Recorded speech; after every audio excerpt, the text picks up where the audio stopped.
Hello and welcome back to another video. Today here again on Forza Horizon 5 to test out another week's brand new car pass car, in this case the Nissan Safari Z.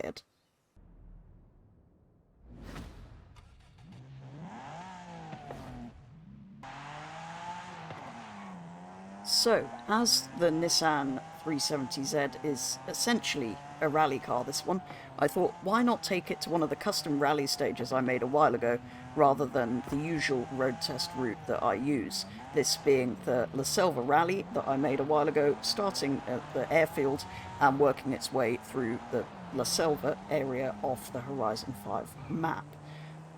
So that's why we're here instead of the usual test drive route.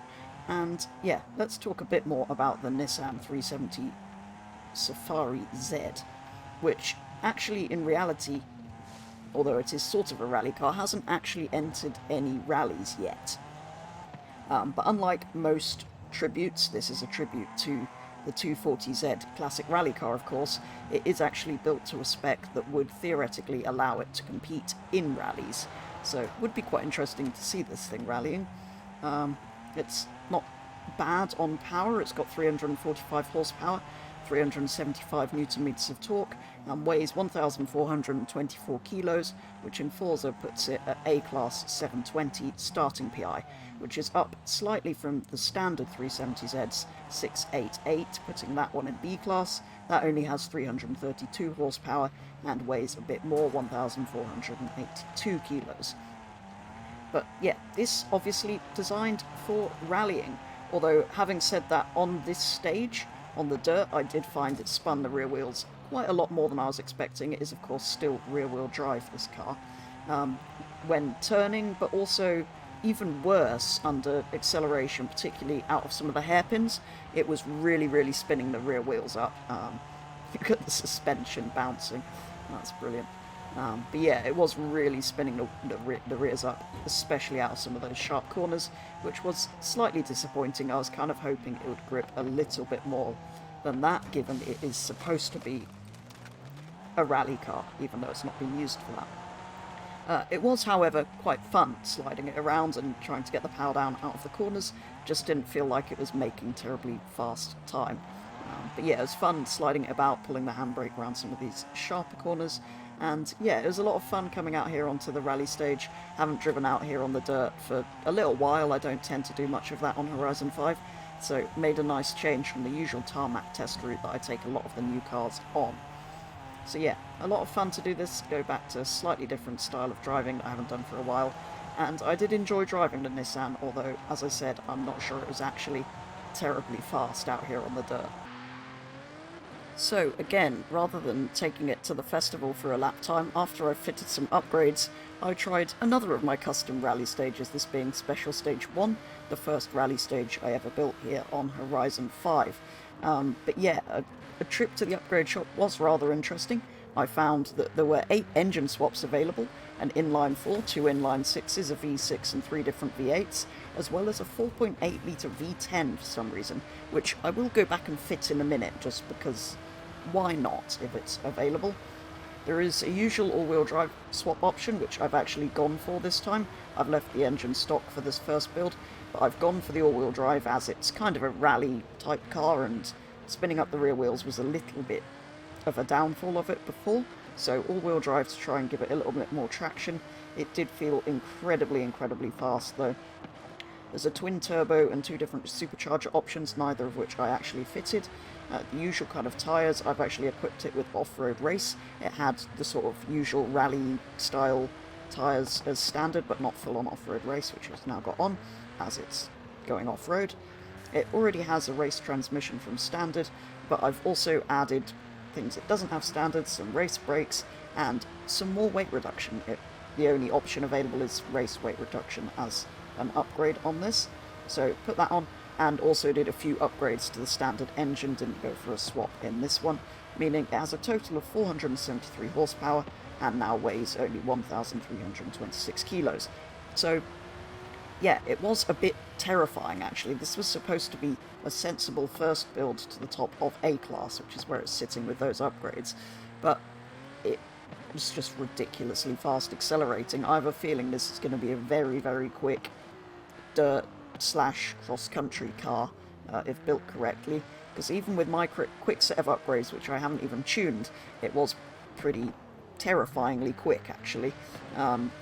As you see, I'm going off through fences and things. It's just a bit scary, especially given the fastest thing I've run on these stages before has been B-Class. Anyway, it felt pretty amazing, even with some fairly, what I thought were sensible upgrades, taking it to the top of A-Class to start with. So, after a quick trip back to the upgrade shop again, I've fitted the Nissan with a 4.8 litre V10 and then upgraded it to the top of S1 by adding twin turbos. It is again all-wheel drive with off-road race tyres, brakes and weight reduction.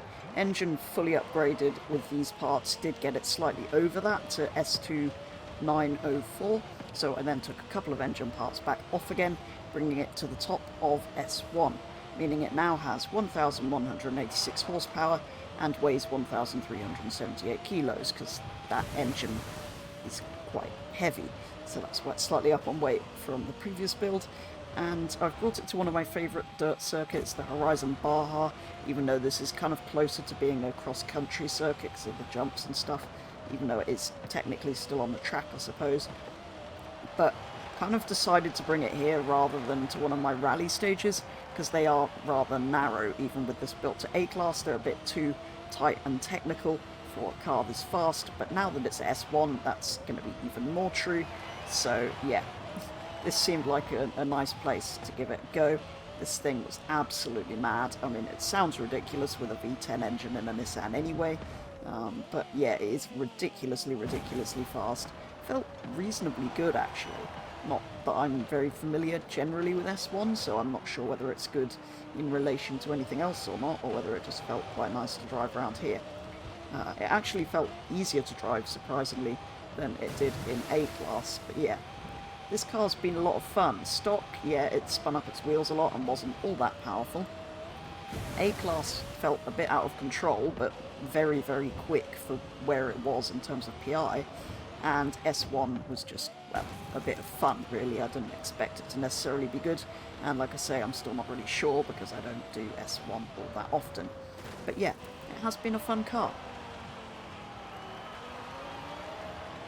So there we go, that's probably going to do it for a first look at the Nissan Safari Z here on Forza Horizon 5. So going into this, I didn't really, well, know anything about this car, but it is kind of cool once you realise it's a sort of tribute to the classic 240Z rally car, but it's a bit of a random thing to add. It's nothing anybody really wanted or asked for, and it's not great to drive stock, let's be honest. It was kind of fun, but it's not going to be good for anything.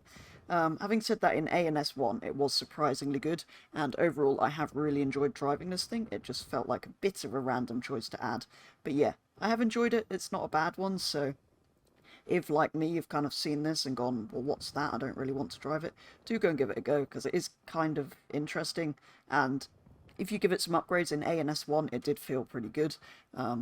Interesting to see, as always, what happens if people who know what they're doing with tuning get hold of it, because I just throw upgrades on and drive, basically. But yeah, it felt reasonable, and it felt pretty quick in those two categories. Bit out of control in A and S1, but still a lot of fun. But anyway, there we go. That is going to do it for a first look at the Nissan Safari Z here on Forza Horizon 5. As always, let me know if you enjoy the video, because there's plenty more Car Pass cars and other new cars being added to the game that I can check out in the future. But for now, for today's video, that is going to be all. So thank you very much for watching, and I'll be back with the next video very soon.